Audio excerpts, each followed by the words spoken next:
Olá, pessoal, tudo bem? Então, estamos aqui nesse projeto do Café com a Doutora, que eu faço desde 2018, só que vai ser em formato de podcast.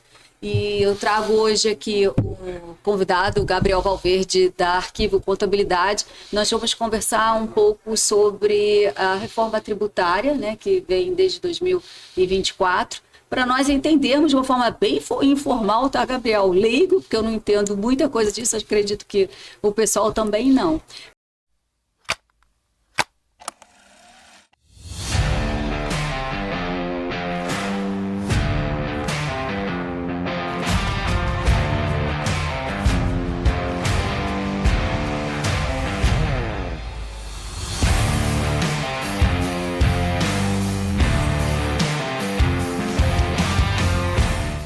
Então, explica um pouquinho, se apresenta, por favor. Com certeza. Para o pessoal, quem é você, como é que começou a sua trajetória, para depois a gente falar sobre a reforma tributária. Maravilha, maravilha. Doutora Sandra, muito obrigado pelo convite, pela oportunidade de estar aqui hoje conversando com a doutora, né, para poder falar um pouquinho desse tema que realmente não faz parte do dia a dia do brasileiro. Não. É uma mudança que realmente está fazendo todo mundo se interessar um pouco mais sobre o tema. E nós, como contadores, eu como contador, me sinto na incumbência de estar transmitindo a informação de uma maneira mais compreensível possível para todos, porque a partir da reforma tributária a gente vai passar a viver uma realidade onde os tributos vão estar muito mais presentes na vida das pessoas aqui no Brasil.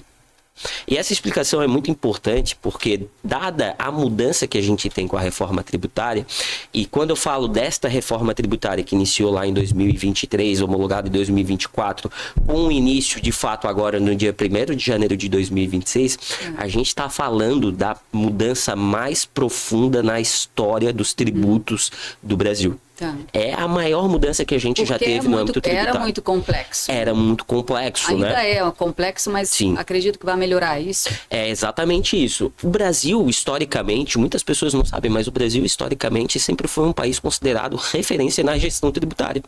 Né? O imposto chamado ICMS, que é um imposto de cunho estadual, né? Foi considerado, no momento da sua concepção, o tributo mais inteligente à época onde ele foi inventado. O Brasil era referência mundial, todos os países copiavam os modelos do Brasil em termos de arrecadação através dos tributos, né? Mas ao longo do tempo, a dinâmica tributária dentro do Brasil foi se modificando e foi tomando uma complexidade desnecessária. Muitas empresas pagavam e ainda pagam tributos de maneira equivocada, tributos pagos a maior. É muito comum empresários buscarem consultorias tributárias especializadas para verificar possibilidades, né, de redução da carga tributária e verificação se realmente os pagamentos estão sendo aplicados corretamente, porque o Brasil virou um meandro tributário muito complexo. As pessoas não entendiam o que de fato elas estavam pagando, se realmente deveriam pagar e se estavam pagando corretamente. E muitas vezes a gente tinha cruzamentos entre tributos diferentes. É muito comum a gente falar com relação a, por exemplo, recuperação de ICMS da base do PIS e COFINS. Olha que loucura isso que eu estou falando. A maioria das pessoas não entende. Mas essa foi considerada a tese do século e a gente teve por anos e anos restituições na monta de 50, 60, 70 bilhões para os contribuintes que pagaram ao longo do tempo tributos a maior dessa natureza. Então, o governo entendeu que, de fato, a complexidade tributária no Brasil é muito grande, se gastava muito com incentivos fiscais para determinados setores e entendemos que a partir de agora a gente vai ter um modelo unificado, um modelo único, um modelo onde a gente não vai ter o cruzamento de incidência desses impostos, ou seja, a gente vai pagar um único imposto sobre o valor agregado. Sim. Tá? O que demorou um pouco também, né? Aqui no Brasil a gente é o país dos impostos, isso é um absurdo, a gente precisa de alguma forma modificar. É verdade, essa morosidade do Brasil. É um adianto, uma modificação, mas a gente precisa melhorar bastante. O que você acha? Sim, eu acho que com essa mudança da reforma tributária nós passamos a seguir uma trilha, um caminho que vai melhorar e vai esclarecer e vai simplificar muito a metodologia do cálculo da apuração e do pagamento dos tributos. Mas acompanhada a essa facilitação do cálculo, do pagamento, da arrecadação, a gente também vai ter um crescimento muito incisivo com relação à fiscalização. Ontem eu estava vendo uma entrevista do nosso eminente ministro da Fazenda e ele estava explicando que o aparato tecnológico utilizado agora na reforma tributária, os servidores de monitoramento, são 150 vezes maiores do que o aparato aplicado para as transações do Pix. Então a gente pode ter certeza de que o monitoramento das operações, a fiscalização do pagamento dos tributos vai ser extremamente maior. Então o brasileiro já pode, eu alerto aqui a todos nós que somos contribuintes para que consultem profissionais da área da contabilidade para adequarem, regularizarem suas atividades, formalizarem seus rendimentos, porque nós teremos uma presença muito mais constante do aparato fiscalizatório das receitas na nossa vida pessoal. E o que isso gera se as pessoas ficarem de uma forma negligente e não ligar para isso? O que a gente tem com quem continuar sendo negligente com relação a essas mudanças que estão ocorrendo é o efeito da fiscalização da Receita Federal, que vai em busca daquilo que é devido, evidentemente, através do pagamento dos tributos. Vai ficar mais difícil sonegar. Vai ficar muito mais difícil sonegar. Então, os costumeiros, os sonegadores de plantão, por favor, vamos passar agora a fazer as coisas corretamente. Fiquem ligados. Exatamente. Mas isso afeta, né, esses sonegadores de plantão, aquele pequeno sonegador, grande, não deveria existir nenhum tipo de sonegador, mas a gente sabe que, né, vários fazem, dão o seu jeitinho, e o que não é correto, né, o que não é legal. Então isso vai dificultar exatamente esse jeitinho brasileiro. Eu vou até te dizer uma coisa bem importante com relação a isso, doutora. Muitas vezes a gente tem casos aí de pessoas que realmente, intencionalmente, e daí a gente vê uma má fé, né, no sentido da sonegação da pessoa que deixa de pagar os tributos, mas tem muitas pessoas que também são de boa fé e que realmente não estão com as suas atividades regularizadas porque não entendem, né, como que eu posso fazer esse pagamento, quanto que isso me afeta, como é que eu posso trazer isso para minha vida. E isso é uma coisa que eu, enquanto profissional da contabilidade, enquanto gestor comercial da Arquivo Contabilidade, me deparo todos os dias, porque quando a gente explica de maneira mais fácil, né, numa conversa com esse possível contribuinte, ele fica claro para ele que, poxa, mas era só isso que eu tinha que pagar, então é simples assim? É simples assim. Gente, por isso que você está aqui hoje, né? Exatamente, exatamente. A gente quer realmente fazer com que as pessoas estejam pagando corretamente seus tributos, mas que não sejam oneradas quanto a isso. E existe possibilidade disso, de maneira muito tranquila, com profissionais adequados, você consegue fazer essas regularizações das suas atividades comerciais, prestação de serviço, de maneira que você não seja onerado ao ponto de ter que descontinuar qualquer tipo de atividade empresarial nesse sentido. Ótimo. E quais os impostos, basicamente, que vão existir e não vai ter esse cruzamento de dados? Bom, a dinâmica atual, anterior à reforma tributária, compreendia tributos principalmente sobre o consumo, né? O Brasil é um país que tem, por natureza, uma incidência alta de tributos sobre o consumo, que é o tributo que você paga de valor agregado na hora de comprar um produto ou adquirir um serviço. Sim. Certo? Então essa é a metodologia de cálculo do Brasil. O Brasil onera muito o consumo, né? Diferentemente de outros países, como por exemplo os Estados Unidos ou países da Europa, onde eles oneram a renda, né? Então aquilo que você recebe. Aqui no Brasil a gente onera consumo, né? Com relação à simplificação desses tributos de consumo, a gente tem no cenário de hoje PIS, COFINS, ISS, ICMS, que vão ser simplificados, esses 4, e trocados por IBS e CBS. Agora vamos explicar um pouquinho o que significa essa sopa de letrinha, né? Então a gente tinha ali PIS e COFINS, são contribuições que as empresas realizavam com relação à receita oferida no processo de venda, né? Ou seja, tanto de produtos quanto de serviços. ICMS é um imposto ligado à circulação de mercadorias. Então, imposto sobre circulação de mercadorias e serviços. E o ISS é um imposto sobre serviços. Dentro desses 4 tributos, a gente tem tributos de natureza federal, PIS e COFINS, de natureza estadual, ICMS, e de natureza municipal, ISS.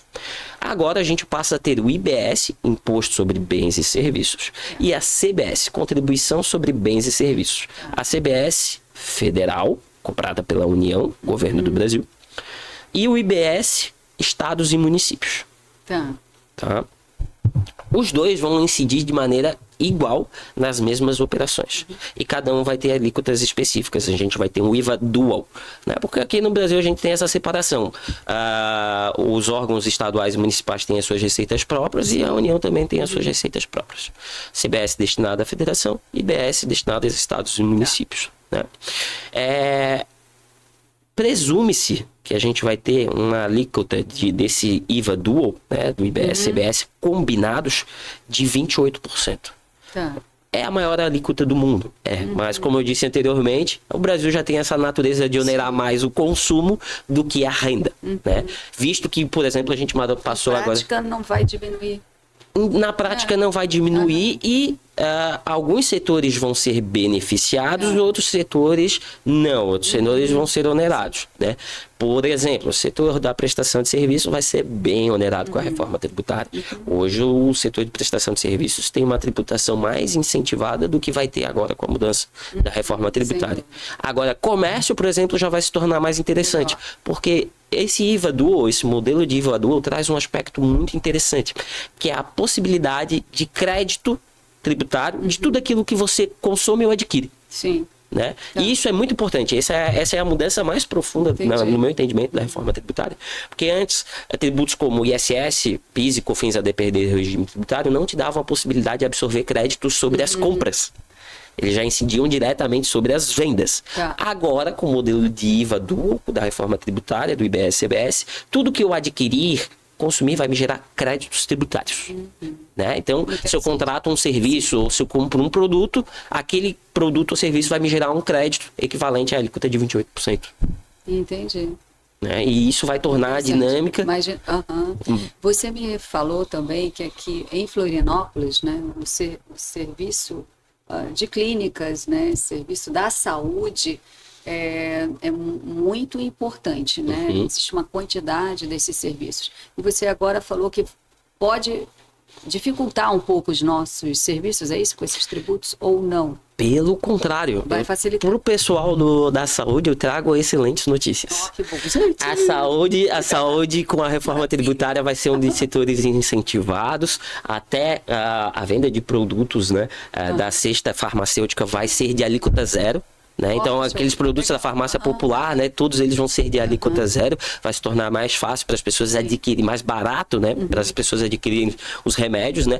E o setor de serviços de saúde destinados principalmente a pessoas físicas vai ter a possibilidade de ainda estar, por exemplo, dentro do Simples Nacional, sem ter que contribuir diretamente com o IBS-CBS. Vai contribuir com o IBS-CBS por dentro do Simples e vai pagar uma alíquota bem menor do que aqueles 28% que eu paguei, que eu falei então, anteriormente. O Simples Nacional, que já era... O que é o Simples Nacional? O Simples Nacional é um regime tributário que a gente tem aqui no Brasil. É um regime tributário quase considerado um benefício fiscal, principalmente voltado para pequenas e médias empresas, né? Com faturamento aí de até 3 milhões e 600 mil no ano.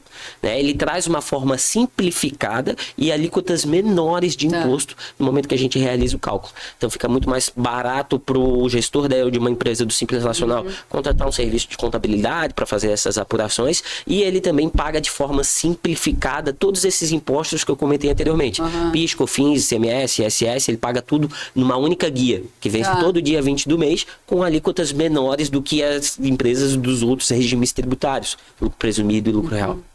Incrível, bem legal. Fala mais um pouquinho, então, dos serviços, porque é minha área, né? Eu sou da saúde. Então, eu tenho uma clínica médica para explicar ao pessoal que é lei.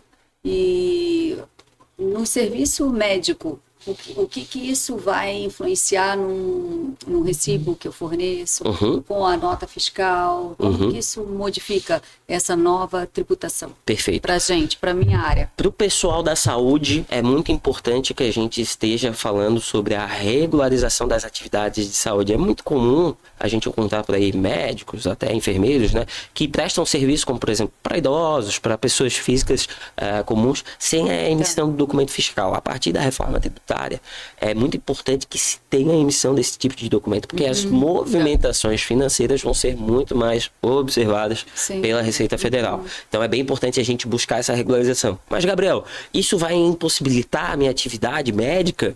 Pelo contrário, como eu disse anteriormente, a gente vai ter uma tributação muito incentivada para o serviço de saúde, para que eles se tornem mais acessíveis para as pessoas, e de maneira que a gente possa escolher regimes tributários onde você vai ter uma tributação que varia aí de 6,73% até 12%, 13%, o que é bem tranquilo. Não vai impossibilitar ninguém de estar realizando atividade médica, e principalmente para quem vai estar adquirindo esses serviços, ter a possibilidade de utilizar eles como dedução no imposto de renda de pessoa física, né?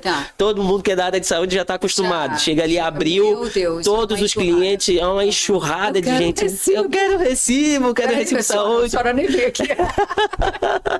Exatamente, o médico tem que ter até uma precaução nisso, né? Pois é, a gente assim falou alguma vez? Pois é. Exatamente. Atestado médico, nem me conhece, me dá um atestado. Me dá um atestado, me dá um recibo. Então, todo abril, todo março do ano. Prejudicar a gente com o pessoal correndo atrás de recibo ou não? Agora, né, com a manutenção e a emissão desses documentos fiscais que comprovam realmente a contratação de serviço de saúde, e que eu recomendo muito que os profissionais da saúde comecem a emitir esses documentos, principalmente em decorrência dessa fiscalização mais aguçada da Receita Federal, você pode ficar tranquilo, a carga tributária ela é bem tranquila para esse segmento de serviço, e você vai conseguir manter a regularidade dos seus serviços, a sua regularidade fiscal, deitar na cama de noite com o travesseiro leve. Que bom, sem saber que o leão exatamente. Vai te comer. Exatamente, com a certeza de que o leão não vai vir te dar uma mordida ali inesperadamente. Que ótimo. Então tá, Gabriel. Obrigada por você estar aqui comigo nesse meu primeiro projeto de podcast. Eu quero dizer aqui para toda a tua audiência, muito qualificada, inclusive, né? Quando a gente fala com pessoas da saúde, a gente está falando com pessoal extremamente qualificado, né? Eu quero agradecer muito a oportunidade. Meu nome é Gabriel Valverde, sou formado em Ciências Contábeis pela Universidade Federal, pós-graduando em Análise de Custos e Orçamentos.